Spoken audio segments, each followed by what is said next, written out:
Liberal Currents presents Half the Answer with your hosts, Caitlin M. Green and Trent R. Nelson. Well, happy days are here again. And this is Half the Answer, the show where we do the thing about asking questions and hopefully they're the right ones, and then an answer shows up and maybe it's a fraction of one that's like a good fraction, not just like 10%, you know, that kind of thing. So here we are doing those things. My name is Caitlin Green. I am a linguist.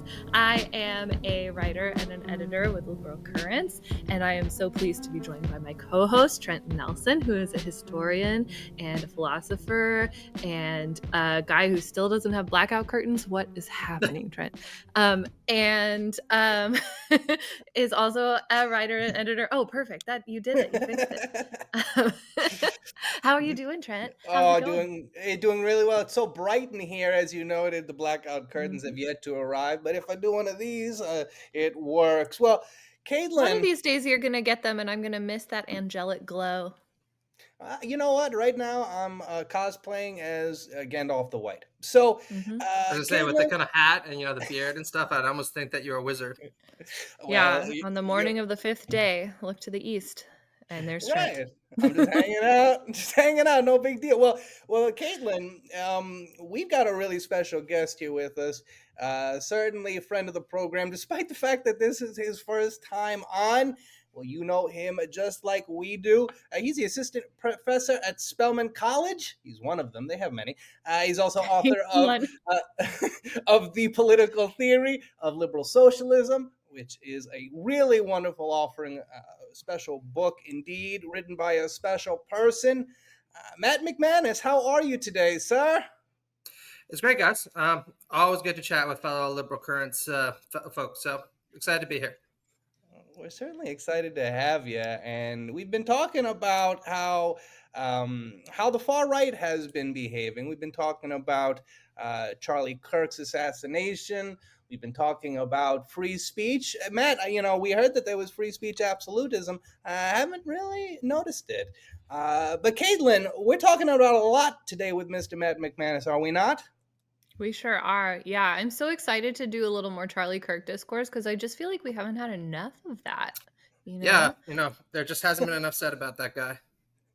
Yeah. So, we covered the Groyper thing, and then we covered what the moderate sort of centrist media has been doing. And there's more angles. Let's just milk this thing until it's dry, baby. Yeah. The horrible thing is, I've reviewed all three of Charlie Kirk's books before, which means I've read all the three of Charlie Kirk's books before. And that was more than enough for one lifetime. And now I've been getting messages being like, do you want to go on a podcast to talk about this and all this stuff? And I was like, Jesus Christ, I committed myself to not saying anything more about the guy, right? I reviewed Right Wing Revolution. Yeah. I said what I wanted to say. And now it's never going to end. Such is life. Yeah, no, that's right. You'll never be allowed to forget it. And now every time you drive down Florida's new Charlie Kirk Memorial Highway or Texas's new proposed Charlie Kirk Boulevard, you'll be able to remember with joy and nostalgia all the wonderful words that you read all those many, many times. And, for that, I envy you the treat and the joy. Yeah, it was a treat. Amongst other things I learned from Kirk is that Karl Marx was the literal head or president of the Young Hegelians, who were apparently a club in Germany in the 19th century, or got his book recommended list in Right Wing Revolution, which opens with, by the way, I haven't read most of these books, or at least a lot of them, but cool, still, I've heard of them through the grapevine, and you should take a look at them. And it was very clear that he hadn't actually read those books, because I'm like, there's actually quite a few non-Western writers here, like Dostoevsky, and quite a few socialist authors here, or anarchist writers like Leo Tolstoy or George Orwell. So not exactly sure how much you want to be signing off on their views. It's so cool that the universe granted Charlie Kirk the Midnight in Paris power, where he could go back into these special places and discover things that nobody ever knew existed, like this Hegelian club that Marx was the head of. And what a shame that the rest of us just don't have the insight. That he had. I know a lot of Marxists who would fucking kill. Probably even kill someone from the working class to go back and have a beer with Marx if he was the president of the Young Hegelian Club. So And yet God gave that privilege to Kirk. That's not fair. Hegel literally tried to hide all of his books from them, which is, of course, hysterical. But Kirk didn't know that, and he won't, I suppose. Well, like you said, Matt, there's been a lot of talking about this topic. Well, Matt, can you give us some ideological foundation as it concerns what we just witnessed, what we're witnessing? Sure. Well, look, I want to say at the outset that I do not approve of political violence, and I think what happened was appalling, right? And so Of course. do want to get that out of the way. I think that's morally atrocious for anybody to be killed for their political convictions, no matter how bad those political convictions might be. And I say that all the way down. I'm opposed to the death penalty in all circumstances, and I'm certainly opposed to murdering someone on a college campus, right? I also think that strategically what we've seen is that the impact on this has been quite bad for liberals and many on the left. Beyond just the fact that it's produced these really kind of garish displays like what we saw the other day, right? There's really clearly this desire for a third Red Scare that's been drummed up because of this. So both morally and strategically, I think this is appalling. But, in the spirit of Charlie Kirk, who's been described as kind of a modern day Socrates, I think that we need to assess his actual ideas and actual convictions with a degree of impartiality, which, of course, is what he always said that he wanted, right? And I think there it's pretty clear that the ideological foundations were extremely weak. And also, I should say, very fluid, depending upon what the needs of the Republican Party were at any given point. So way back in the day, in another lifetime, I read Kirk's book, The Mega Doctrine, which was very much a pretty conventional, classical liberal, qual-libertarian defense of Magadam, defending free markets, free behavior, free speech, all the kind of normal stuff that you would expect. Interesting enough, Kirk does seem to have gone through a transition that other people have noted as well. By the time you get to his book, Right-Wing Revolution, where he starts to talk a lot more about fitness routines, getting God into your life, why it is that women, even if they shouldn't be mistreated, have been ordained for a certain role in the house club and the household. How many push-ups a day you should do, right? And from my perspective, it's very clear that what ended up happening is Kirk kind of absorbed a lot of the satanic energy that emerges from right-wing Twitter and other spaces that has become a lot more hard right and less libertarian coded, and he shifted along with that. And I should say that this trucks a lot of what you've seen with Magadam generally, where initially there were some expectations that Trump might advance a more quasi-libertarian set of social policies. And certainly he's been a very great friend to the rich, so I don't want to deny that in any way, shape, or form. But a lot of those kinds of fellow travelers have either gravitated towards being left libertarians at this point and left the Republican Party for dead, or they've internalized a lot of the same kind of views as Kirk. Sorry, my cat wanted to say hi. A cat cameo, everybody. Oh, that's a really cute cat. Yeah, that's amazing. Not cutting He that. is. It's a privilege. Yeah, well, he certainly would think it's a privilege that you get to see him. But he always likes to get involved, especially whenever I'm talking about right-wingers, right? Sure, yeah. No more, Dad, enough. But anyway, so I think that, when we look at the kind of transition that Kirk went through, it really is the transition that the Republican Party itself went through. Moving in 2016 from being kind of a small government, libertarian-leaning party with some social conservative aspects to very much being a hard right party that has shifted in terms of its cultural emphases and definitely its aesthetics. And I think in many ways we're all the worse for that. Yeah. So are you saying that when you eventually die, you don't want your funeral to have pyrotechnic displays? No, I've often told my wife that what I really want is for me to be fired out of a cannon. And then we're going to listen to the collected works of Joy Division followed by Future Islands, right? Every single one. And I'm going to leave a note to all my funeral attendees saying I'm going to be very disappointed if they're not there for the whole concert. So you have give to everybody release, one last little task that they have to do. No, I like that. I want to be turned into an orchard of trees so that people can come hang out and maybe have some fruit and chill. I want to be mummified with all my belongings and pets. So, we all have desires. You want to be buried with your pets? That's right. They don't want to live in a world without me. So why make them, right? That's fair. Well, my cat's right here. I'm not sure how he'd think about that, but maybe, if I die, he can be I buried say with me this, alive. I have one cat and she prefers my husband, so it's not happening.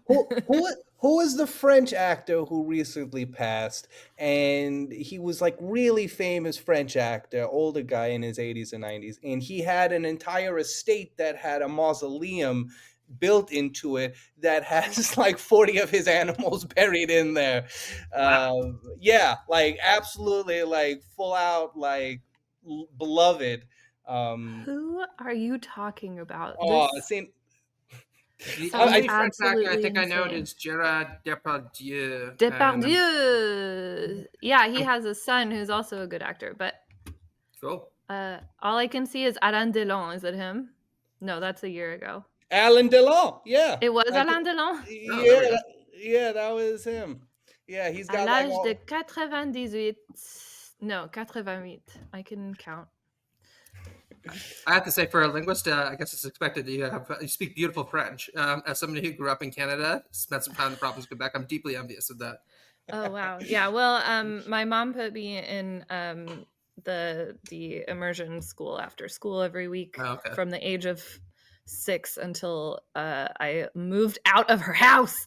So that's why. and that was in Oklahoma, was it not, Caitlin? No, that was mostly Arizona. Yeah. Okay. Oh, okay. So I was gonna say, wow, because they have a French Arizona immersion has school in Oklahoma? Arizona, like Phoenix, has pretty big French expat Really? community, and so there's a bunch of programs that are specifically for French people who are afraid their children will grow up not knowing French, and so she put me in that. I think what you mean by that is they're not going to grow up sophisticated, right? And so, Alors, well, also like they're on a work visa, those parents, and they expect to move back to France, so they like want to rejoin okay. smoothly with their children. Yeah, funny story. When I my first academic job, and then we can get back to whatever you want, but this is a fun story.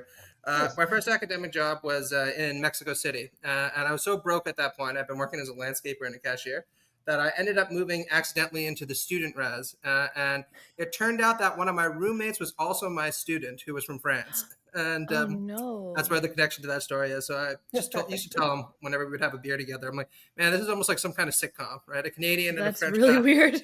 And it turns out he's living with his professor. Yeah. We both agreed. It's like, look, we're never going to speak of this as long as we're living together to anyone. Yeah, a real firewall around this situation. And yet now here you are talking about it. Interesting. Yeah, well, it's been years from now, and he went on to be very successsul. So Right. I don't imagine he would mind at this point. Probably because of the 24/7 access he had to one of his That's right. educators. When he, when invariably he becomes president of France, he's going to send a message to me and be like, hey, you're mentioning you in my speech is the influence on my entire career. So thank you. Perfect. And those are the investments we make. All right. So it sounds to me like we're talking about anything to avoid having to talk about Charlie Kirk, and that's very fair. Very so fair. yeah, I think that it's frustrating to have to talk about like the theories and the beliefs of this person because it's not clear that he was terribly committed to some of them, at least, right? Like he's a public figure. It happens to public figures, but especially one whose main source of cachet comes from getting a lot of attention and like getting a lot of people mad at you. It's just like you're not going to really see into that kind of person's soul ever, right? Well, I think actually if you read Right Wing Revolution, you'll see that he does have some deep thoughts on certain topics, but not the ones you might expect. He opens his book by talking about the woke revolution that's broken out over the course of the United States. But basically cautions his reader that you're not going to learn an awful lot about where this woke revolution came from, what its core ideas are, etc. And the reason is very clearly throughout the book and his other works that he doesn't really understand very much about left-wing thought. It's also pretty obvious that he doesn't exactly have the deepest grounding in any particular tradition of right-wing or conservative thinking either, which is one of the reasons why this transition from being kind of hardened libertarian to being a bro was such an easy one. But when it comes to one specific topic, Charlie Kirk has a lot of very interesting things to say, and that's, of course, on marketing, right? In Right Wing Revolution, he talks about how Americans are phenomenal salesmen. And I think he's right about that, right? And he points out how very often they prefer watching advertisements, even buying the thing that the advertisements are about. And he mentions the kind of Geico ads, with the little lizard, which admittedly are kind of cute, right? And he says, look, very often Americans enjoy the kind of give and take of marketing and of barter. And they understand that you need to involve themselves. They need to involve themselves in what Kirk calls friendly deception in order to get the mark to buy into whatever it is that they're doing. So then he goes on to extend this to politics and essentially says that politics is a game of marketing, right? That's all it is. And then he goes on to offer some really good advice that you see him enact in practice throughout the course of his career, where he says, look, it could be that we are not right about everything. He's referring to conservatives here.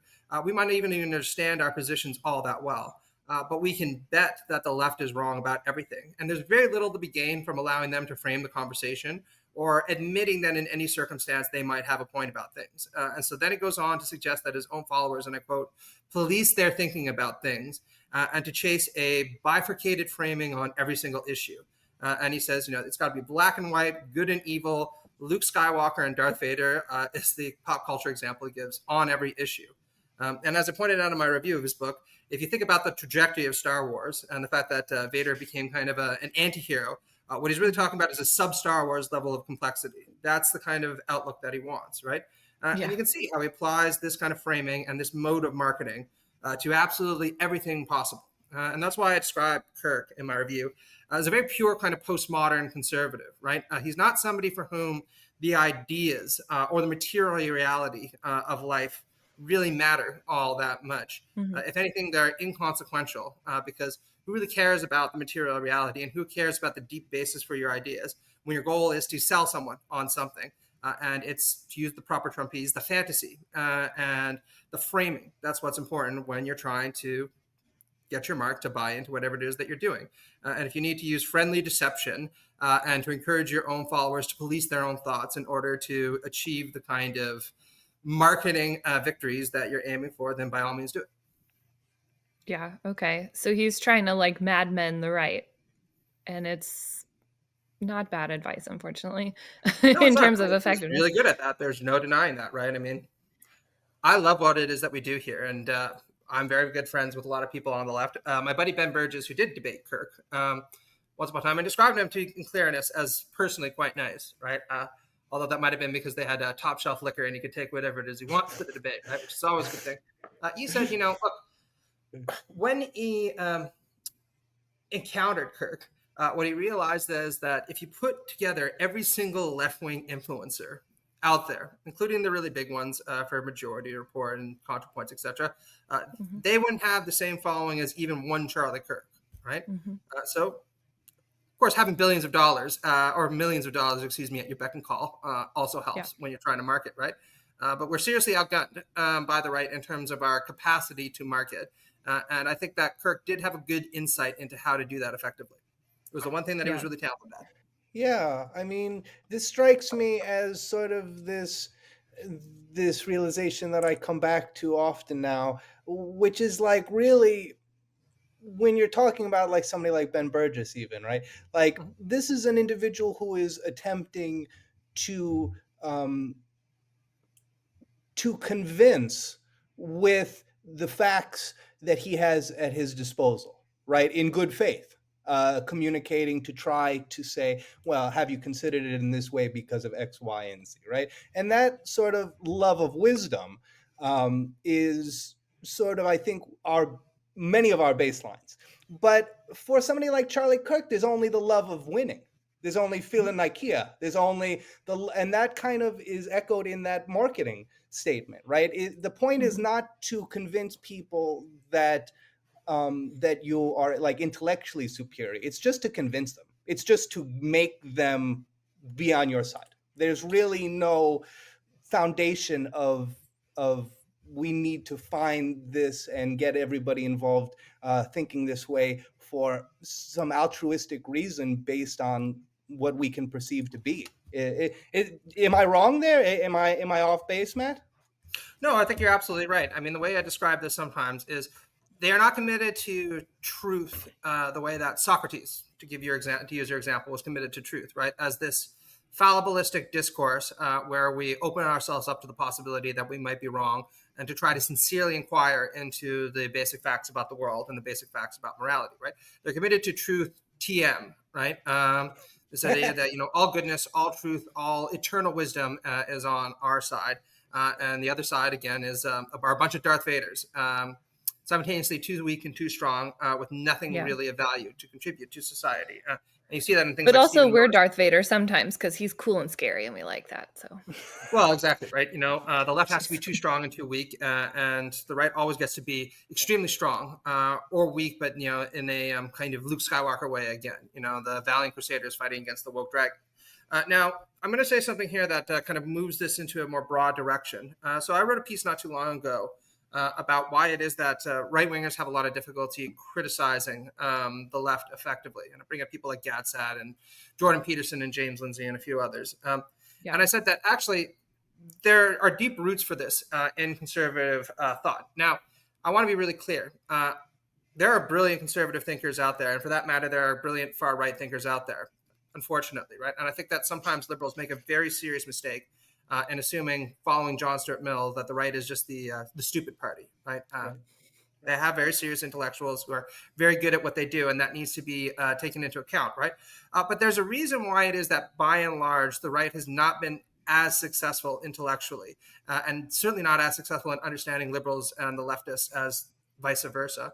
And that's because, going back to Joseph de Maistre, there's this real conviction that this Socratic approach to truth is not the right approach to truth. The reason is, if we open ourselves up to the possibility that our value system might be wrong, we allow chaos to enter into our thoughts and consequently into society.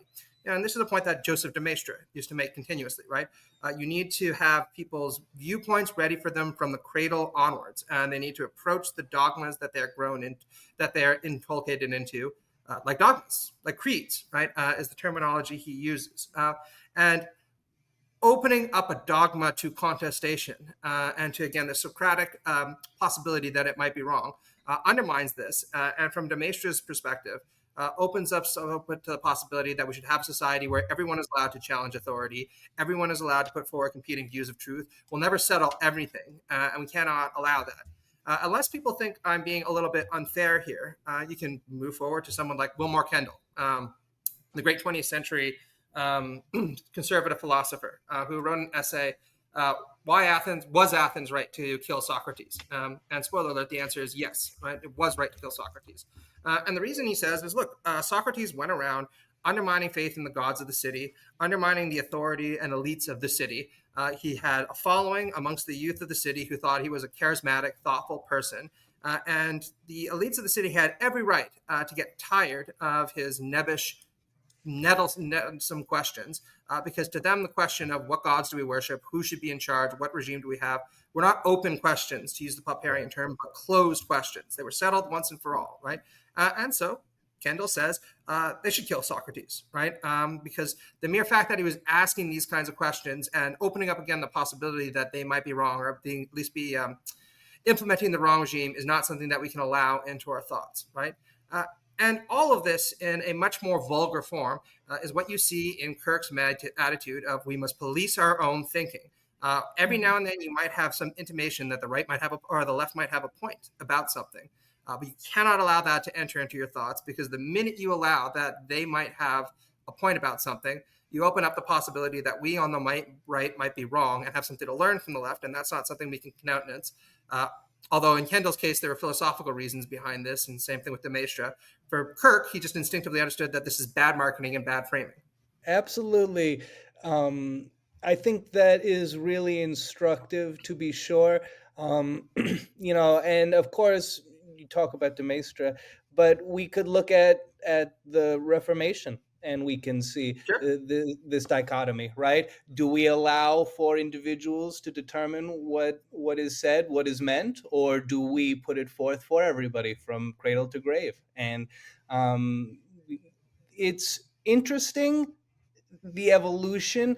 You noted that you felt that it was sort of this absorption of the MAGA movement by Kirk.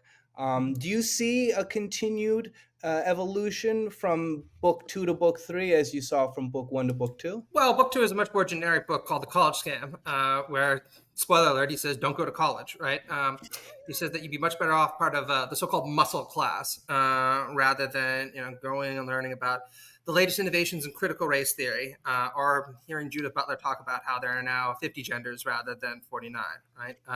Now, again, what's really very obvious when you read Kirk's book is that he doesn't have so much as, a ChatGPT level understanding of any of the kind of theories that he's saying you shouldn't learn about, right? It's all on the surface, right? But there's a real resonance to arguments like this that have a long standing on the right, going all the way back, of course, to William F. Buckley and Gottman at Yale, and through Alan Bloom's in the Closing of the American Mind. And I think that as academics, we have to own at least a little bit of that. So I'll speak for my own profession here, right? Or at least for myself on behalf of my view of the profession. I think that there very much has been this kind of liberal sensibility that has pervaded on college campuses that has largely been taken for granted, in no small part because liberals haven't pushed themselves enough to realize why a lot of people would be discontented with the status quo. Now, I firmly believe in liberalism, and I always will, right? I've offered defenses of it time and time again. But I think that as long as liberals have not felt compelled to push themselves, and the liberal professoriate has not pushed themselves to offer more creative innovations on the status quo, then we bear some of the blame for the circumstances that we find ourselves in, because we've not offered the people good reasons to continue investing their hopes and their aspirations in us. A good example.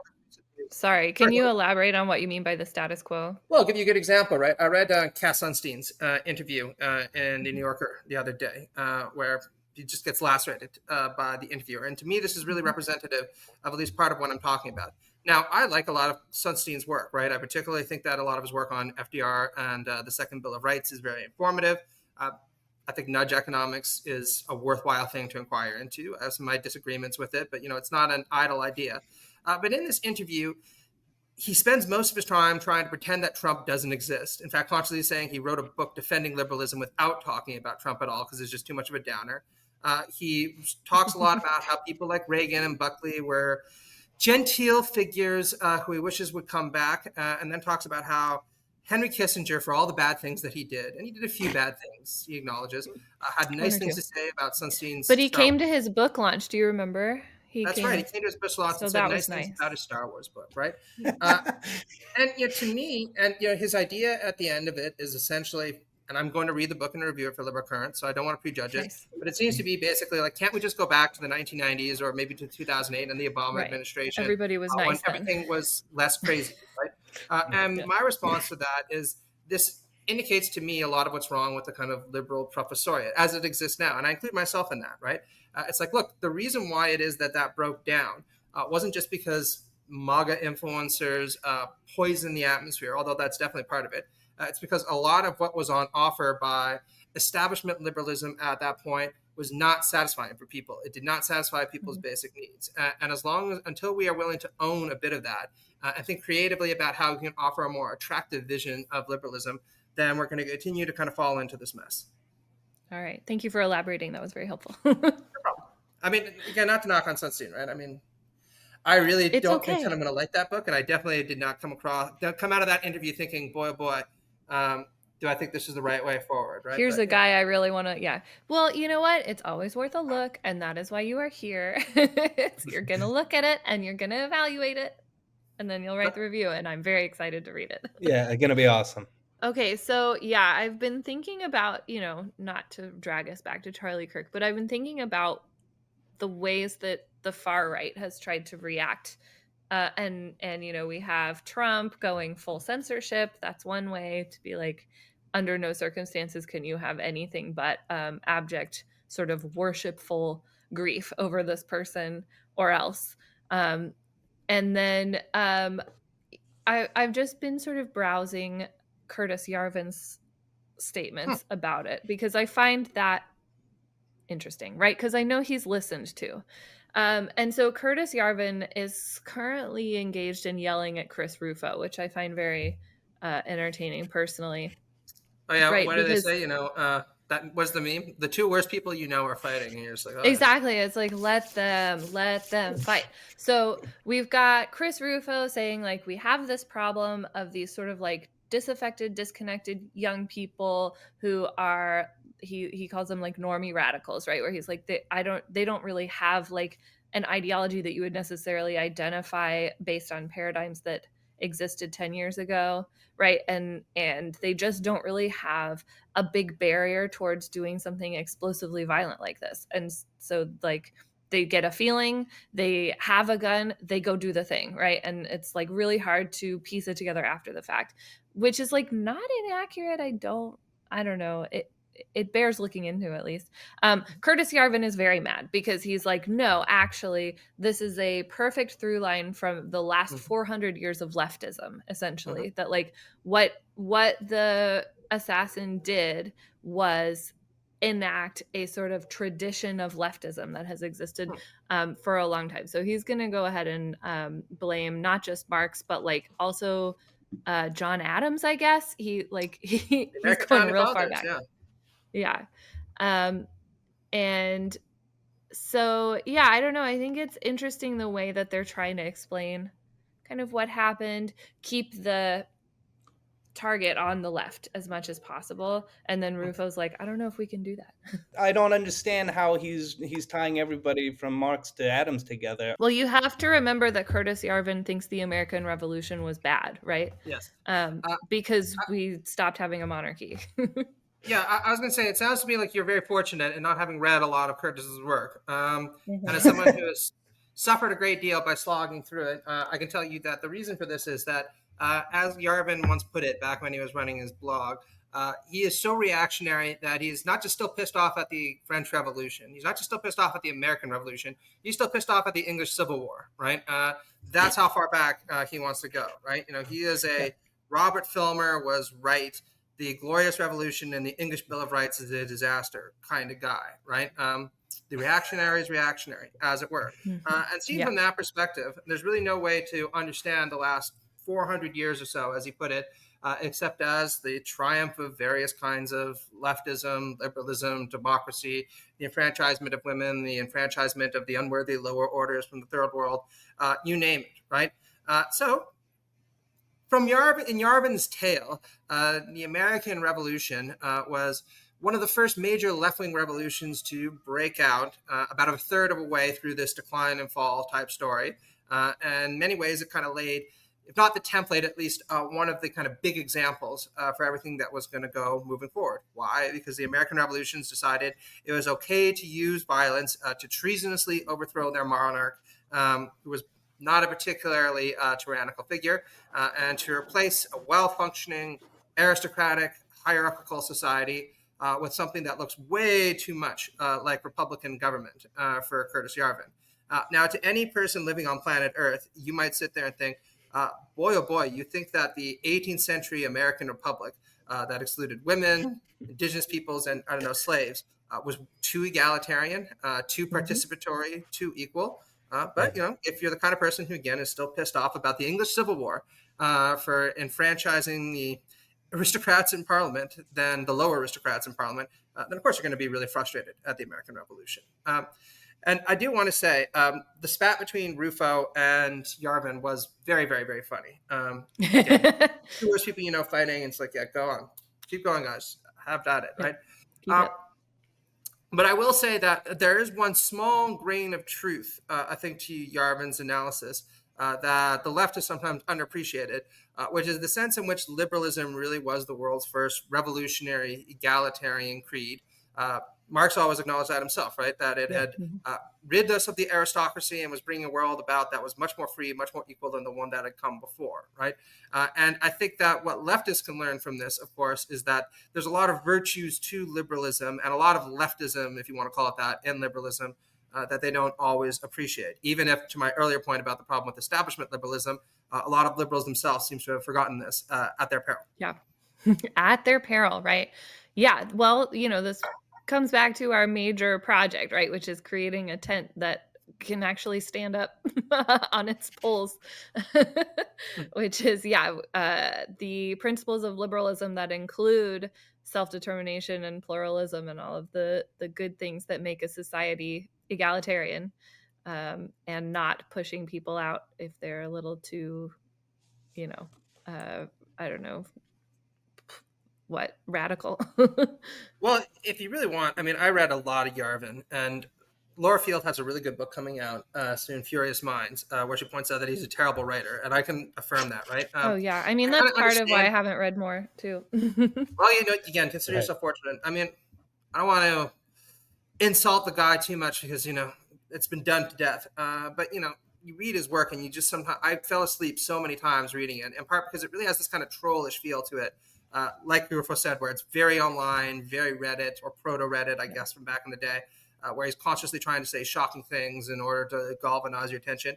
It really reminds me to listening to late era Eminem records, right? Where I'll talk about doing all these terrible things to his mom and his sister and stuff, just try to get a rise out of people. Are you freaked out yet? Hey. Yeah, exactly, right. It's like, oh, please pay attention to me, guys. And I remember I wrote a piece on Yarvin for Commonweal just to biographize here for a few seconds. And somebody sent me a message being like, wow, Yarvin responded to you. He wrote like a 5,000 word essay in response to you. And like that narcissistic part of me that, is in any intellectual was like, oh, wow, I got to take a look at this.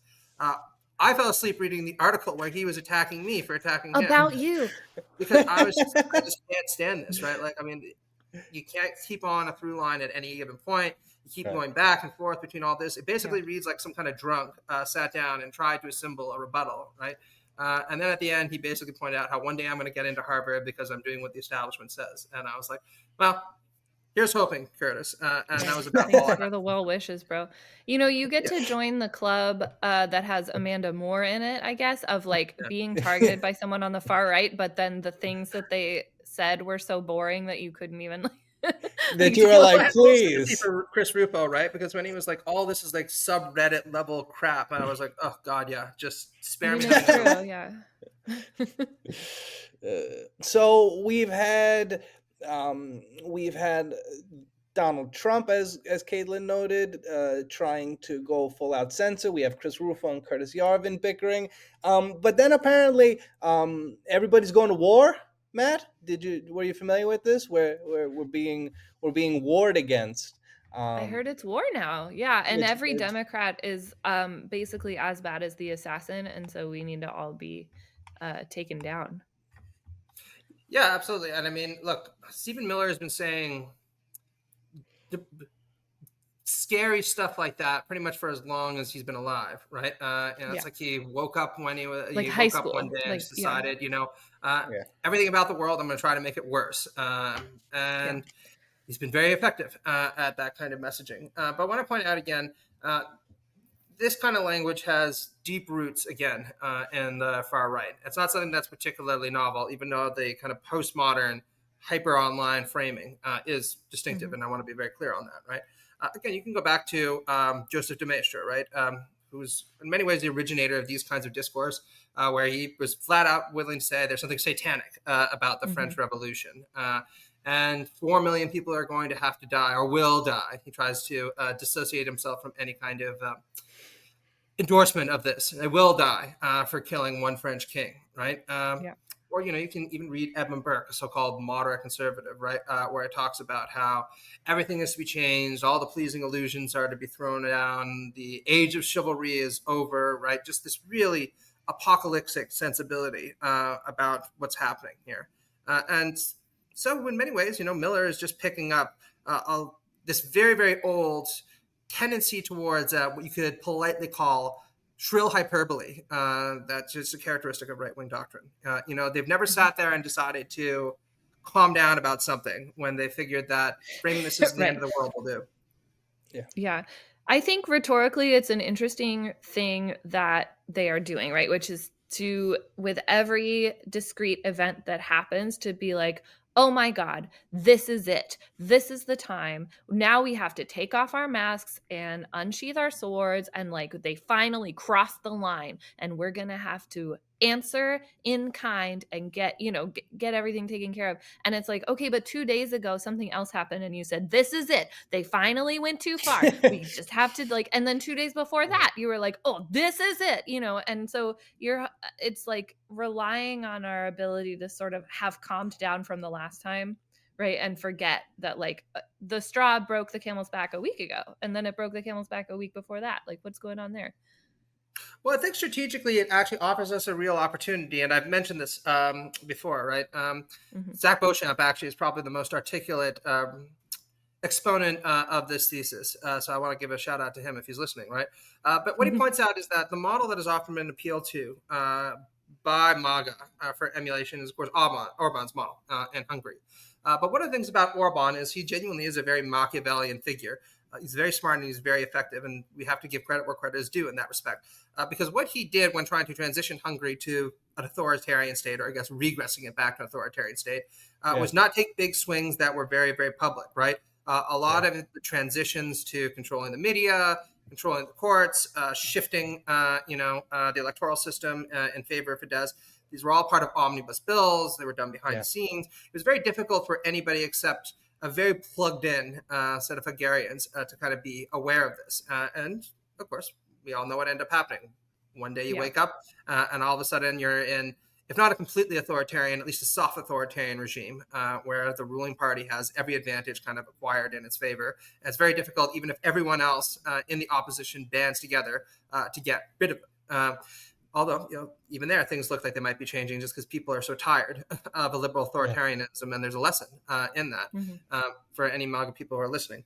But, Trump's case, and in the case of MAGAdom, they are just incapable of that level of genuine Machiavellianism. Although I think Rufo sometimes tries to chide them to get with that kind of program. Yeah, he'd like for them to get back in line. Yeah. Yeah, and I mean, I think part of this is personality. I mean, Trump is just the most narcissistic human being to ever be at the head of the Republican Party. And that's a really stern competition, right?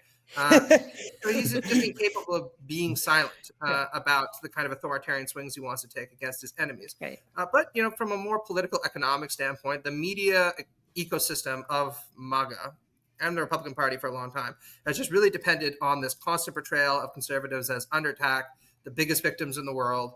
The capacity for self-pity on the part of the MAGA today is just really endless, right? And, all of that thrives on this constant agonism, this constant portrayal of us in a existential struggle between good and evil. And you can't turn the temperature down a little bit. Yeah. Because how are you going to make money off of saying, look, what these people at college want to do is have you read Gender Trouble by Judith Butler alongside Edmund Burke's Reflections on the Revolution in France. We think that we'd rather just people read Reflections on the Revolution in France. It's not the kind of thing that animates people, right? This needs to be a real Satan versus God type struggle. But I'd like to say one more thing very quickly, which is, again, there are ideological roots to this that I think sometimes people on the left and liberals don't quite understand. So I mentioned the kind of self-pitying attitude that a lot of people in MAGA have. And this, again, has abiding roots on the right, going all the way back to Burkeanism, to Maastrichtianism, and certainly French royalism. But I think that what a lot of liberals don't understand is, from the perspective of a lot of conservatives, they really do see themselves as victims, but in a peculiar way, right? If liberals and people on the left usually describe victims in terms of people who have never been given opportunities, who have always been marginalized. Conservatives frame themselves as victims because they've been dispossessed of something that they were entitled to. They've been dispossessed of their country, where they were supposed to be in charge. They've been dispossessed of their wealth, which they earned, even if they happen to inherit it, right? They've been dispossessed of their role as the head of the family, even if, as it turns out, many women didn't want to live in a patriarchal household, right? And so there's this long-standing feeling that we should take back what is ours, even if, move towards equality doesn't actually end up taking anything from them. It just means that we add more seats onto the table, right? So that's what contributes to a lot of these kinds of apocalyptic sensibilities. There really is the sense on the part of a lot of conservatives that if the right people aren't in charge, namely people like us, right, everything is going to fall apart because the unworthy are suddenly being given seats at the table, and we just can't have that. Yeah, that's right. We cannot. That would be so wrong. Right. And yeah, this like on the far right, you can also be like, yeah, we are in the office, we have the president, we have all this stuff, but you can still be like, but we don't have power, right? So like, um, in fact, back to Curtis Yarvin, his pinned post right now says it is so difficult to process the difference in orders of magnitude between the power of the left and the quote unquote power of the right, even in office, that the pinpricks of the right are easy to paint as gigantic and unprecedented. And what he's reacting to is the fact that Trump's approval rating is really low, right? Yeah. And so, because you can always go back to culture, right? Right. And I'm a little more familiar with the rhetoric of like the religious right and the evangelicals, and the word culture is like a dirty word because that is where the weakness is, right? Like that's where we're the victims, is we're always disenfranchised by culture and we're always under attack by culture.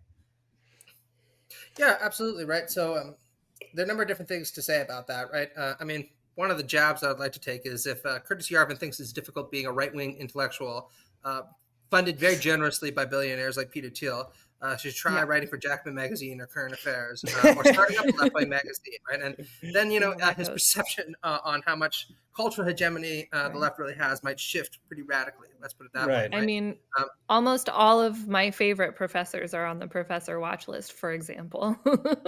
Yeah, Right. I've no doubt, right? But I can just tell you, knowing a lot of people who write for the biggest socialist magazines around, they don't exactly have billionaires who are financing them to live a life of luxury in downtown Manhattan, right? Let's just put it that way, right? In fact, most of them, I could even say, work several jobs in order just to keep food on the table.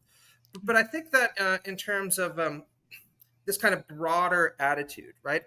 It's related back to, again, this sense of superiority and the insularity a lot of these worldviews. Let's just use the religious right as an example, right? A lot of people have kind of struggled to think through how it is that the religious right meshes with other forms of conservatism, precisely because there's constantly these appeals to a transcendent source of inspiration and a strong emphasis on things like community, morality, etc. Now, I think that there's a lot that the left could learn from that, including liberals. I think that if you look at people like Abraham Lincoln or MLK, it is very clear that we are at our most successful when we offer a sense of transcendent vision about a better world. And I think that one of the big errors that we've undertaken has been moving towards this very technocratic, kind of nebbish approach to politics that you saw, for example, in the Kamala Harris campaign, even though she took a couple stabs at the other kind of approach. It just wasn't really sincere because there was nothing of substance to back that up, right? But I think that the religious and she was being discouraged too, by people in the campaign. Yes, that's as well. it. Yeah. Think about what they did to poor Waltz, right? They should have just let him cook. Stop saying weird, Waltz. Yeah, let the man cook. That's the answer. Exactly right. But I think that what the religious right does and where it fits into conservatism is it displaces a lot of these associations with superiority to God, but then suggests that they have a privileged understanding of what the divine wants us to do and how it is that we should behave. And they are extremely hostile. In fact, almost distinctively hostile to anyone who challenges this sense of their worldview as in some ways more holy, more divine, more ordained than everyone else's. And once you understand that, this intense hostility towards anyone who thinks differently can be understood, because what people are challenging when they offer competing theological or secular views isn't just their philosophy. It's their sense of themselves as in touch with a higher power that has singled them out as the kind of vehicles through which it wants to exercise its will. And when you have such a self-applauding view of yourself, of course, you're not going to want to give that up in any way, shape, or form, right? And it lets people think, again, I'm exaggerating here. I'll quote, excuse me, Harry Jaffa, right, the great conservative interpreter of Lincoln, who I think got their number quite perfectly, where he said there's a certain type of personality that will eschew a crude kind of hedonistic libertinism in favor of a deeper kind of hedonism, which is also to be criticized. In fact, it's more to be criticized. And he said this is the kind of hedonism that gives into the most vulgar appetites of the soul, where you have a type of personality that applauds itself constantly for rejecting the baser things of the world in order to feel better about itself through moral superiority and this belief in a vision that is so beatific that everyone else should get behind it. And what Jaffa points out, I think quite rightly, is this kind of personality, while it will avoid common vices, is very often the most dangerous one precisely because it avoids common vices, they are far more willing to license enormous vices, right? The kind of attitude that says I can use coercive power in order to bend everyone to my will because I am so holy and I am so good, and they will all be better off looking like me and obeying people like me. It's a very toxic sensibility, and I think it's something that we should be not only critical of, but extremely wary of, especially when we ourselves start to feel those inclinations. Yeah, that like authoritarian desire to do virtue on behalf of everybody else by force. Exactly. I think you made a really good point as well about like the Orban versus Trump situation, which is that I think that like we were on our way to doing all those kind of behind the scenes like small moves towards authoritarianism, and then I think I don't know, Trump just like did whatever he does and he just trumped all over it, right? uh yeah, I think he got out over his skates or his skis. What is it, over your skis? He got over something. I think you can be out over both things. He was over his skates and his skis, and that's a very dangerous situation to be in, right? And so like, you know, the Jimmy Kimmel thing, for example, right? Jimmy Kimmel's statements were quite bland, as they tend to be because he is Jimmy Kimmel. Yeah, that's right. And Trump had a huge problem with it, but it almost wasn't even him who was the first person to have a big problem with it, right? It was kind of like the online right that went way hard on like Jimmy Kimmel is an Antifa super soldier and he needs to be taken out, basically. And then Trump kind of had to react, right? But he reacted to the in this Man classically Show. Trumpy way. That ended with right? women jumping, women in bikinis jumping on bikini women right? on trampolines. Yeah, that's our leftist hero, folks. Has done blackface on multiple occasions. That's our woke warrior, right? So like, yeah, but so it got way out of hand, right? They the FCC chair tried to like flex some muscle, right? Pressure them into pulling him off the air. They suspended him indefinitely, right? And then after huge customer pushback, they were like, we're reinstating the show. Of course, we're still dealing with the Sinclair networks who continue to replace his show with like news show reruns, which is like, all right, enjoy your ratings dip, guys. Sinclair and Nexstar. Nexstar too, thank you. But like as an example of Trump kind of going way far out of where he has the support for, his reaction, right? Because everyone was like, stop saying this is censorship. This isn't censorship. Don't be weird. It's just like consequences or whatever, right? And then Trump goes on his little Truth Social account and he's like, I can't believe ABC fake news gave Jimmy Kimmel his job back. The White House was told by ABC that his show was canceled. Something happened between then and now because his audience is gone and his quote unquote talent was never there. He's so catty. I do love that. Why would they want someone back who does so poorly, who's not funny, and who puts the network in jeopardy by playing 99% positive Democrat garbage? He is yet another arm of the DNC, and to the best of my knowledge, that would be a major illegal campaign contribution. I think we're going to test ABC out on this. Let's see how we do. Last time I went after them, they gave me $16 million. This one sounds even more lucrative. A true bunch of losers. Let Jimmy Kimmel rot in his bad ratings. So it's like, oh yeah, well, Trump's not, putting his thumb on the scale and trying to get rid of entertainers that he doesn't like. And then Trump's like, I tried to get rid of that entertainer and he's back. I'm going to try again. I know. It's one of the beautiful things about watching MAGA just try their best to spin Trump as non-authoritarian, and then just watching him go on Truth Social be like, I used every arm of the state in order to try to crush my enemies, and it's failed this time. And then does like a full Dr. Claw monologue, and it's like, but next time, I will genuinely crush all my enemies, right? Just some truly supervillain shit, right? And then you're like, well, I'm sorry, guys. If you don't, again, if you want to create, Budapest and Washington, maybe take a page from that dude. Probably shouldn't be giving them advice, right? And don't have the FCC chairman talk about how he's going to do things the easy way or the hard way, and then every time on television, he went on the television and said that exactly, and then posting gifs of Jack Nicholson nodding when people are like, "This was all in Project 2025," and he's like, "Oh yeah, definitely it was, right? Yes, we were 100% going to try the state to attack civil society, right?" So I just don't think that they really have it in them to change this way, right? Maybe in earlier generations of Republicans could. I think that Buckley didn't have this kind of had a better strategic insights this way. So maybe we're lucky that he's not the one at the helm of the ship right now, right? Or Nixon. Nixon would have been able to do this a little more effectively, right? Yeah. You know, Add water. Trump's personality is kind of seeped into MAGA, and they all have this need for attention, and they have this need to kind of applaud the leader for every strong arm gesture he takes. And I think that is a strategic vulnerability that we can and we should exploit, right? I'm not a Jimmy Kimmel fan, right? I don't have any strong feelings about him one way or another. I probably watched The Man Show once or twice when I was 12 years old, and then I became 13, and I was like, well, that era of my life is over. And now I have grown up. Yeah, and that's too bad, right? But John Oliver made a good statement about this, where he said, what is worrying about this isn't that comedians are particularly important. It's that they're not. Trump could have very easily just dismissed what Kimmel said as, late night comics doing what they do. Yeah. But his enormous insecurities just required that he use the strong arm of the state to reach out and crush this kind of person.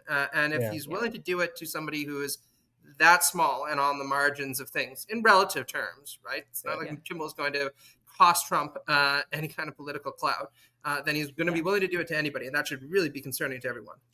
Right. So I have a theory that can never be verified because it cannot be tested. But my theory is that if Nixon had had a Twitter account, he might have been like Trump. Like he might have like gone totally off the rails in the same way. Because like I do think that having access to the opinions of everybody who's ever heard of you is probably part of like if you have any kind of narcissistic tendencies at all, it's going to absolutely drive you up the wall. You're going to end up doing things that the old you would never have recognized. but I mean, to be fair, and we spoke earlier about Curtis Yarvin's pin post and how that's sort of referencing Trump's position, but also the sort of position that they feel, or he feels, that the right wing has in terms of cultural hegemony. And Matt, you brought that up as well. Mm-hmm. Of course, I'm reminded. I'll shout out John Gans here and Pat Buchanan at the same time, talking about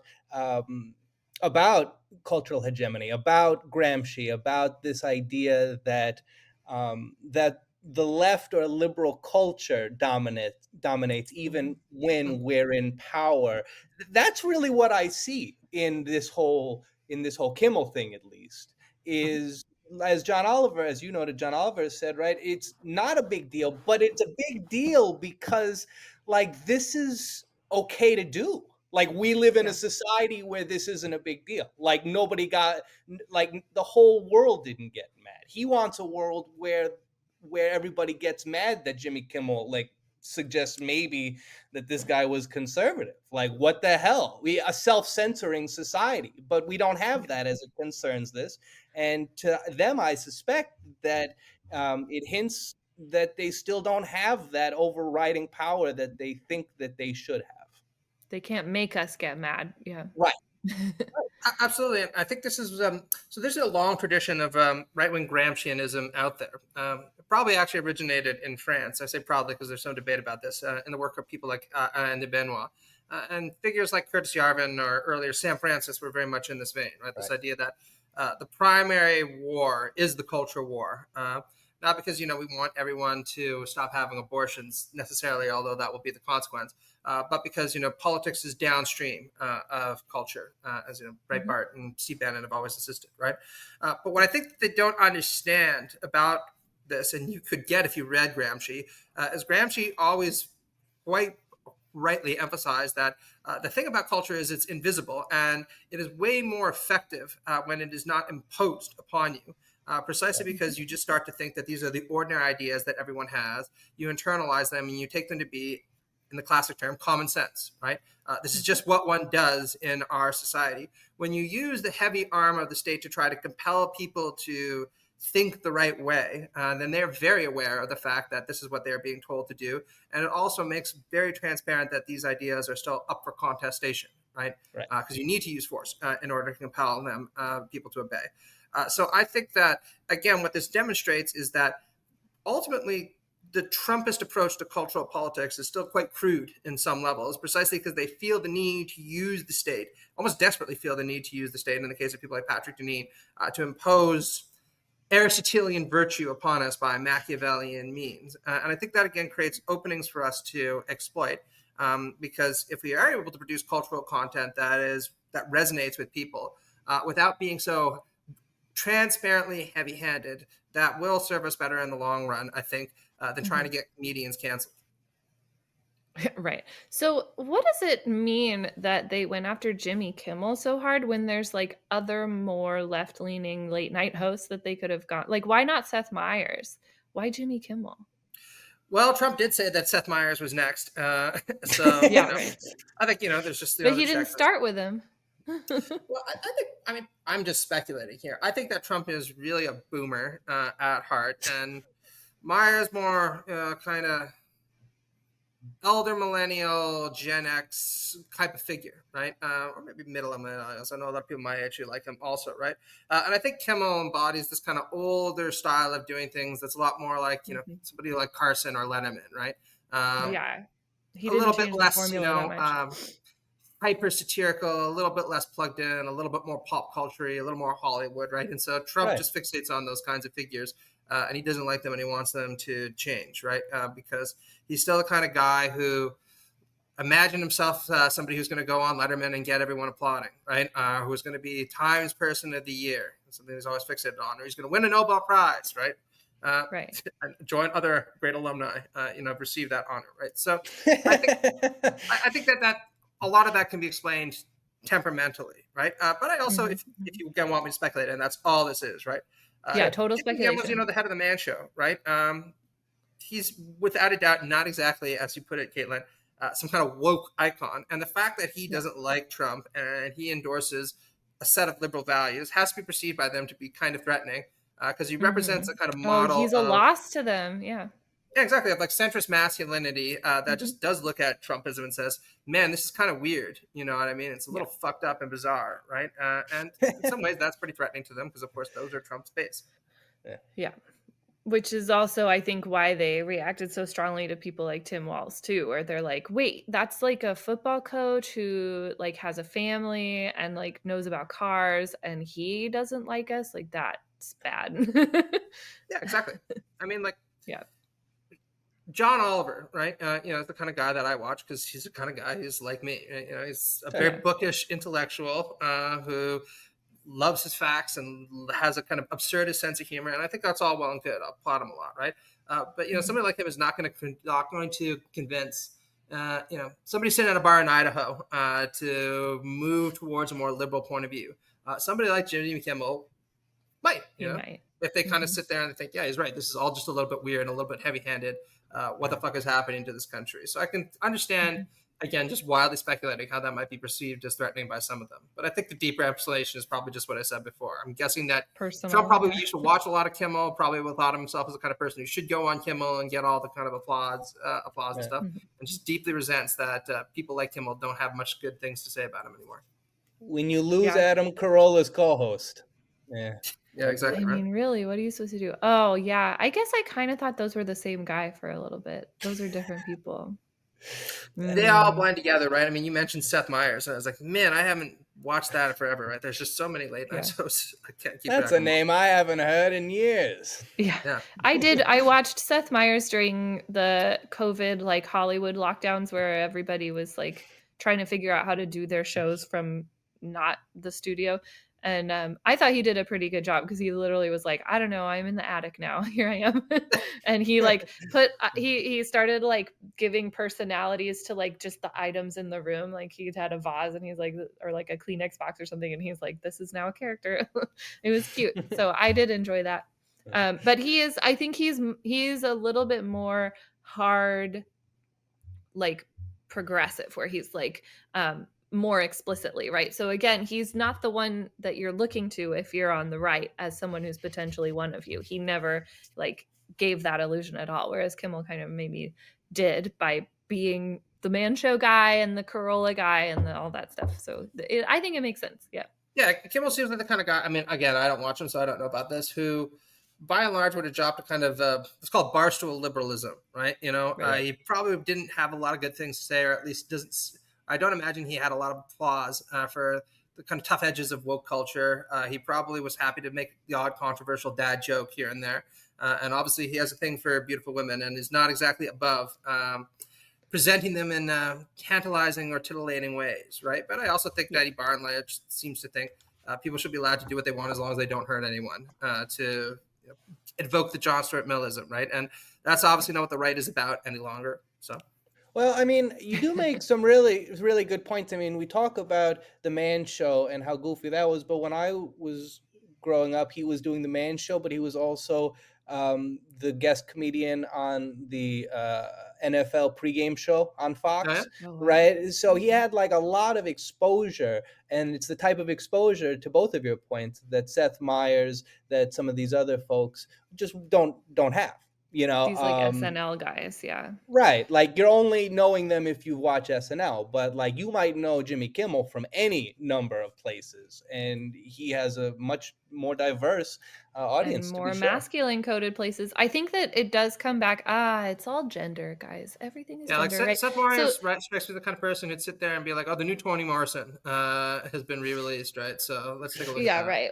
Well, yeah, and like he also does a thing on his show where he's like, this is a joke that won't really land if it's coming out of my mouth. So I'm bringing on one of my writers who's like a Black woman or a Latina Yeah. lesbian or something, right? And she'll say it and you'll like it better. And like I think that's very good. That's funny. But also, yeah, like this, I think it does bring to the forefront these sort of anxiety and insecurity that comes with needing to police masculinity so tightly, right? Where it's like Kimmel should aesthetically be one of ours and we don't own him, and that's so scary because he might like allow people to consider that there are versions of their masculinities that they can live out that don't include like subjugating other people, and that is unacceptable. We can't have that.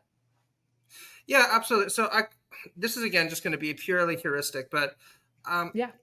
I've taught in the United States now for years, and that includes teaching a lot of young men. And I can tell you that even liberal-minded young men that I've talked to, and this includes friends of mine, also I'm thinking as well, really seem unsure about how to proceed and how to present themselves in a kind of post-feminist era, right? Now, on the one hand, I've also seen a lot of guys adapt to these kinds of circumstances just by moving firmly right, saying we need to go back to another time period where who I was something that was settled, and who I was, of course, was the head of a family and the head of the country, essentially, right? People who look like me. But I think until liberals do get better at offering a positive vision of what masculinity should look like in a post-feminist era that is distinctively masculine, we are going to struggle with that demographic. And there it is, right? Like, I mean, yeah. Well, the problem is that it's always going to involve a degree of variation, a degree of like fluidity. And so it's hard to give that a pat, easy answer, right? That includes like, you can be a little feminine and still be a man. And you can be, any kind of person, as long as you're like a good and moral person that like doesn't take away from your own masculinity. That's not like, it's just not as easy of an answer as being like, you're the king of your domain, you split logs, you bring home the bacon, your wife makes you the food and then you eat it, right? Like that's just easier. Yeah, absolutely. And I think that to your point earlier, Caitlin, Tim Walz was a good person to pick in that respect, I think, right? He's a guy who likes football, looks like a kind of dude you'd have a beer with on a cold night, and he'd chat a little bit about his new truck or whatever it happens to be. Yeah. But he was also very clearly committed to things like women's rights, treating people with decency, funding the education system in a way that actually helps kids read, all that kind of stuff, right? So what? Yeah, I know, shocking, right? Maybe that's a route forward, right? And I think I'm a fan of James Gunn. I think like the new Superman movie that came out this summer is another kind of crack at something similar, right? Presenting very typical... I'm so glad. I just watched it this weekend, so now I actually know what's in it. It's a good movie, right? I liked it. I always like James Gunn's films. But, you have Superman in there. He's a nice guy. He's very clearly pretty liberal, goes after the Elon Musk analog, right? And he treats his girlfriend with an awful lot of respect. Clearly, sometimes he realizes that she's right and he's wrong. He's also, got the body of an Olympic athlete, right? So, and, basically does good things by his community, right? So I think that there are stabs that are being taken at presenting these kinds of more liberal versions of masculinity that I think is important in Democrats and liberals winning the majority of men back, right? I just don't think we've completely cracked the code yet, and there's a lot of work that needs to still be done. It seems inconsistent with how we tend to perceive the duties of quote unquote super people, right? Superhumans, right? That they wouldn't have that sort of liberality to them, because then how are they supposed to like do their job, right? Like, how are they supposed to like go into the burning building if like I'm more important than the people I'm saving in the burning building? Right. Well, that's the concern that the people of Metropolis and the world at large had, right? Which was they found out that he had been sent to this planet with this sort of supremacist ideology intended for him to be like, you're going to be the king of this place and you're going to create a harem and whatever. And then his job, really, his ultimate act as a super being is to reject that and to say, actually, that's not what I'm about. I come from that place, but I also come from this place. Like, I was raised by good corn-eating Kansans, and I'm going to live like I was. And that's nice. But we only call, and that's 1,000% true, I think. But I think it is like sort of interesting that had he not rejected that, even with his powers, we would not call him like a superhero. We would call him a tyrant, right? It's just basic. It's simply and basically how we perceive this type of individual has to be. So the idea that like, if the conservatives were listening to this, that they might be like, well, I mean, he got sent here to do this. Like, why isn't he fulfilling his task and his like familial and special, point? You can see Andrew Tate listening to, Kara and Jor-El being like, you should get a harem and produce as many children as possible and then rule over humanity like a king, right? Why would a real man not want to do that if he had all that power, right? But theoretically, I was thinking about this the other day. I think that there's a lot of resources that liberals can use to think about this at a deep level. One example I give is John Stuart Mill, right? Now, I've often pointed out Mill made some serious mistakes, particularly with regard to imperialism, which are atrocious, and we'd be critical on them. But one of the things that he offers is, contra Nietzsche, a kind of vision of a liberal subject, including a masculine liberal subject, that is deeply committed to equality. And he does this at several points, right? Economically, he says, if you really believe that, you don't want to bow and scrape and, adopt a servile attitude towards people, then you should endorse workplace democracy, because what happens with workers when they enter into the factory floor, they adopt this servile, bowing and scraping, brown-nosing attitude that I see conservatives adopt towards Elon Musk, amongst others, all the time, right? And he says, exactly, right? Like a really confident person doesn't want to be a master and does not want to be a slave, to invoke the Lincolnism, right? And on liberty, right? He says, look, there's this social conservative tendency grounded in fear to constantly need to feel your views are the right ones, even if you can't necessarily prove them. And precisely in order to assure yourself that they're the right ones, everyone else needs to think the same. And he says, a confident person doesn't need that. In fact, they're very open to having their ideas challenged, precisely because they want to make them as pure as they possibly can be. And of course, Mill was very much a feminist also, right? And if you read The Subjection of Women, he was not only very clear, I don't want to say almost to a fault, he was certainly excess in his praise of his wife, who sounds like a remarkable figure, right? But says, look, if you're an intelligent, thoughtful person, man, you want to have a thoughtful, intelligent partner who's going to push you when it is that you're wrong, and because that's the only way that you're going to have a relationship with a fellow human being, whether man or a woman, right? That's going to engage all of your faculties, right? So I think that there are theoretical resources out there like Mill, and there are others out there as well, right? That liberals can turn to try to think through some of these things, again, at a conceptual level, where people like me might be able to help, right? I just think that we haven't quite hit it yet.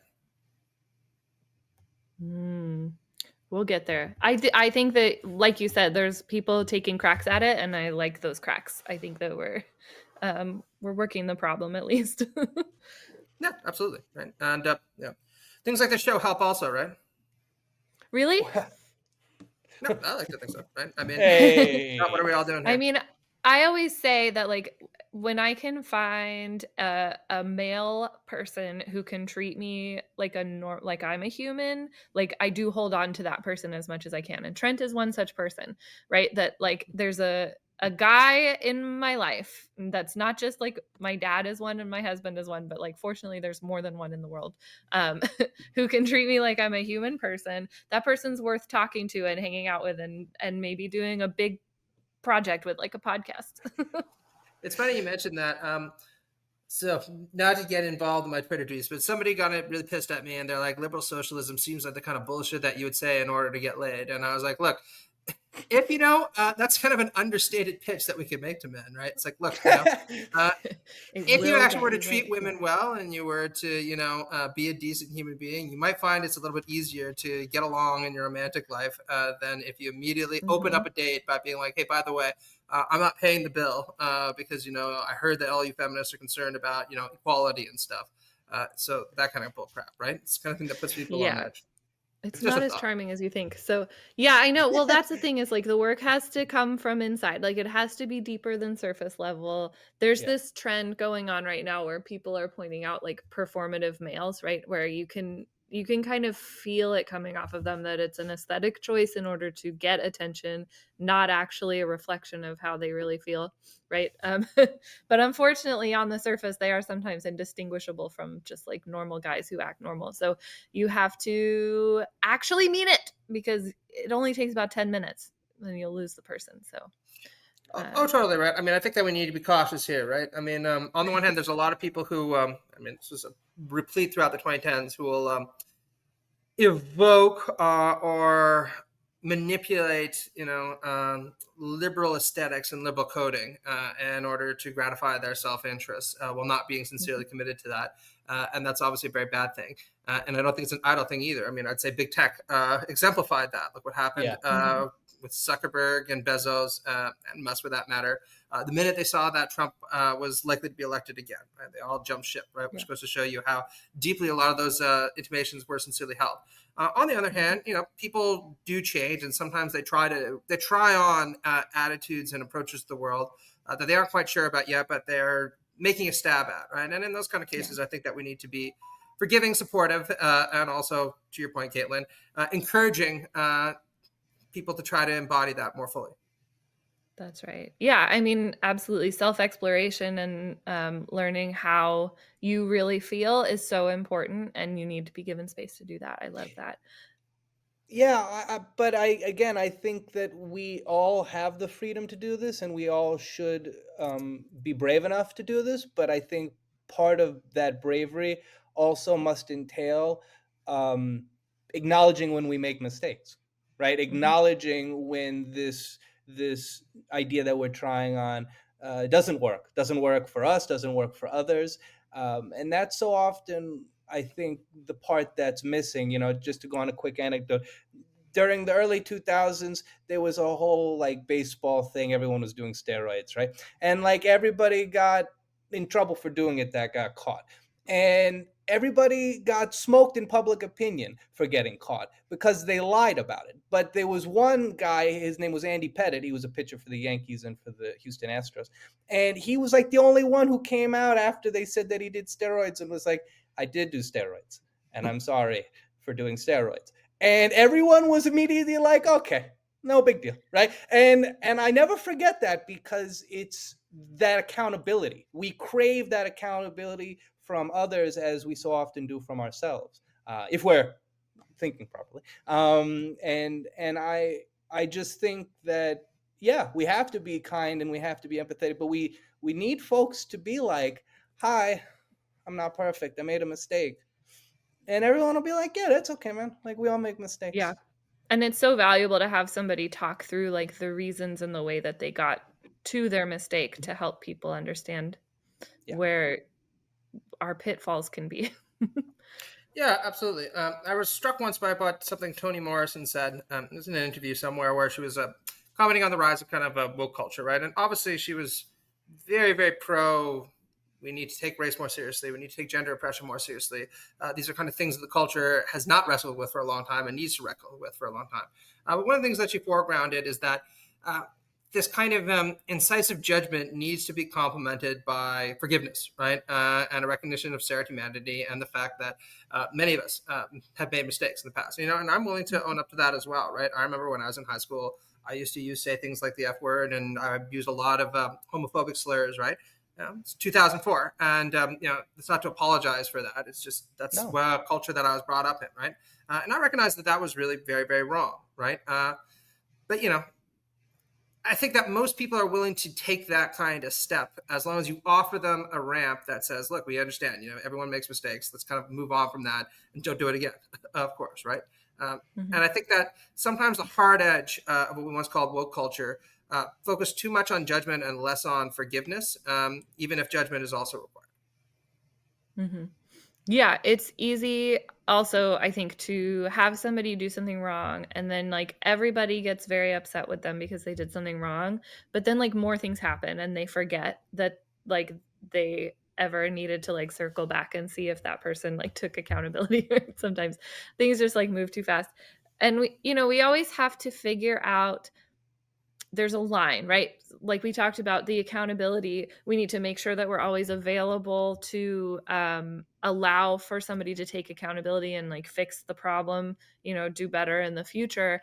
We also need to be okay with if somebody keeps doing things that are wrong and then saying like, oh gosh, I'm so sorry. And then they do more of the same wrong thing. Like, it's not that we need to round them up in the town square, but it is acceptable for us to say, oh, this is no longer a person that we owe our attention to, right? And that was like the original goal or the original kind of character of what they call canceling, which comes from sort of like Black Twitter discourse, which was to say like, this is a celebrity or this is somebody who has power, and this is we know that their power and their resources come from the fact that we're all here as an audience supporting them. So if all we do is rescind that power and we rescind that support, then that's enough, right? That does the job of saying like, this person is now kind of removed from their sphere of influence. They are no longer a problem for us. If they're not going to fix the problems that they're creating,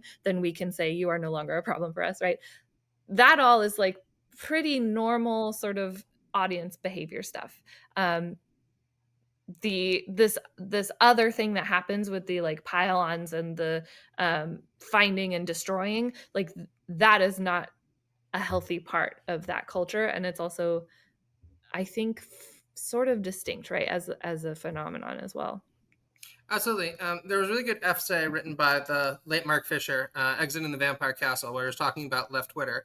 I think it's a little bit overstated because there's also a lot of good things about left online spaces that are not spoken about, right? And I've been the beneficiary of that myself.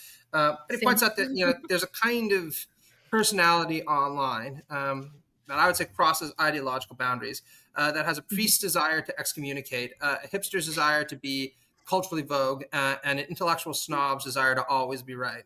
And in a politics where optics really matters, if people perceive you to be the team that includes a lot of those personalities, then yeah, you might win the odd victory here and there. But in the long run, people are not going to have anything to do with you, right? Because they think nothing I do is ever going to be good enough. And I'm going to constantly have to be deeply afraid that this is not going to be a community that's going to accept me if I get out of line in any way, shape, or form, right? Now, I think that the real culprit here is less ideology and more digital culture and the kind of incentive structures that exist in a lot of these online spaces. Because, of course, we've seen repeatedly that the right is as capable of this or is more capable of it than liberals. But I think that we on the left, including the liberal left, need to think a little bit deeply about how it is that we want to present ourselves to people. And again, insist upon judgment and high standards for those who align with us, while also, to your point, Caitlin, offering opportunities for accountability, forgiveness, and kind of moving on. Because if we don't do that, then totally, I just think that a lot of people are going to be turned off by what we do. Yeah. I think that, the digital culture thing, it lends itself to what I in my own brain, and now I'm going to say it into the world, I've been calling like, let's make this bitch famous syndrome, which Yeah. is like, just somebody did something you didn't like, and you got to whip out your phone and you got to film them, or you got to like tag them on whatever social media once you figure out who they are, like tag their employer, right? Like that kind of behavior is obviously unacceptable. And like Yeah. people are walking around in this world doing bad stuff that like if we were able to step back and be normal, like no one should ever have heard about, right? Like Absolutely. whatever, this lady being weird at the Trader Joe's, she's going to suffer the consequence of everybody in the Trader Joe's thinking that she's being weird, right? She should Yeah. not be suffering the consequence of like now being a viral TikTok video. Right. That's panoptic on shit and we don't need it, right? Yes. I frame it in an even different way. So I was raised not a Roman Catholic, but the worst kind of Irish Roman Catholic, Irish Roman Catholic, right? And guilt and constant self-reflection is always a part of that, right? Not to knock it, because I think there are a lot of good things about Catholicism, certainly liberal Catholicism. But I'm like, in some ways, the kind of society that we live in seems to have writ these ideas large, because now we're always concerned that we're being judged. We're always self-conscious about what it is that we do, because we always think that the big other is going to be processing and judging what we do, because we're constantly visible to everyone else. And it shouldn't be surprised that just like a lot of Irish Catholics I know end up being a little bit neurotic about their thoughts and their behaviors. So too are now a lot of us, especially Gen Z, a little bit neurotic about how they perceive to others. And I don't think it's healthy. I agree. A little I grace. agree. A little grace and like more value of privacy. Like if we can respect each other's privacy just a little bit more, I think we'll be a lot more healthy. Yeah, which is something that should come pretty easily to liberals, right? Since that whole "don't tread on me, live and let live" attitude, I think, is overstated in some cases, because I think there is an ethical core to liberalism that we should be, again, more forthright about. But by and large, I do think it is important to stress that if you're a liberal who does not believe that people should be allowed to do more or less what they wish in their private life, as long as they don't want to hurt other people, then you're not a particularly good liberal, are you? Right. That's something we talked about with Stephen Monticelli, right? When we talked about anti-vax, which was like every right kind of bumps up against other rights, and you have to decide where the bump should happen. And in the case of vaccines, right, we accept a little bit of regulation and requirements that we all do these vaccinations, because the cost is taking away people's rights to be protected from dangerous illnesses. And in the case of privacy, you also have to think about like, where's the, if you think that taking away everyone's privacy will make everyone behave perfectly and then things will be good, you need to rethink that, because that is not how it works. I'll say just on that point that I think one of the weaknesses in popular liberal theory, especially in the United States, it's a bit less problem in where I'm from in Canada, has been this tendency to understand rights in this hyper-deontic way, as only belonging to individuals, and creating kind of a barrier against other people on the part of individuals. Now, I think there are a lot of good things about this deontic approach to rights, and I also do think, to my earlier point, that that individuals should often be left alone to pursue their own experiments in living. But I think that Mill, again, had the right number in the 19th century, where he said, look, rights are always inherently at least partly social, because any right that you have imposes duties not just on other people, but really on the rest of the world to respect that right.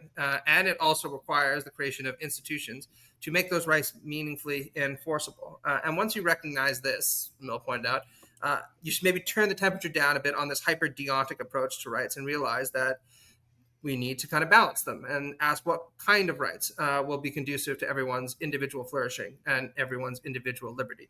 And I think that sometimes liberals still have difficulty with this level of granularity in our approach to rights, for good reasons, right? We think that rights need to be things that people respect pretty intrinsically, right?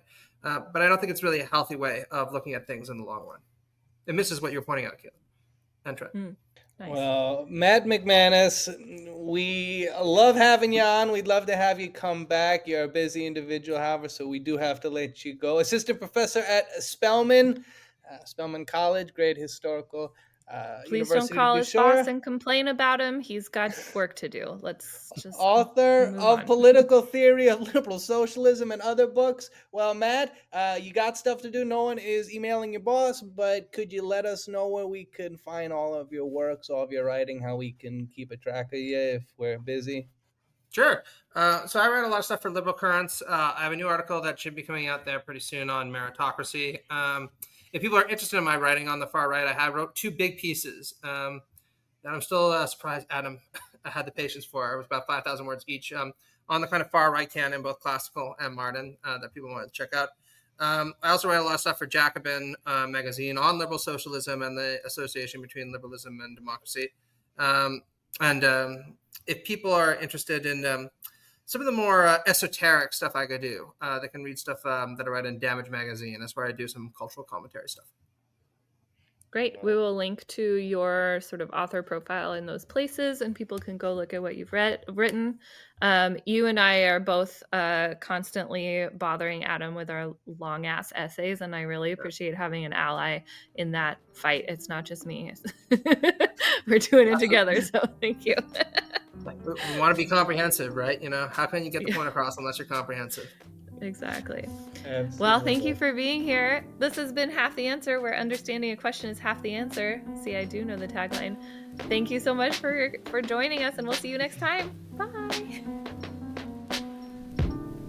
Thanks for listening to Half the Answer, presented by Liberal Currents. You can find Half the Answer anywhere you get your podcasts. Liberal Currents is an entirely listener and subscriber-funded publication, which includes programs like Half the Answer and Neon Liberalism. So, if you like what you've heard and wish to contribute, you may do so at liberalcurrents.com and through Patreon.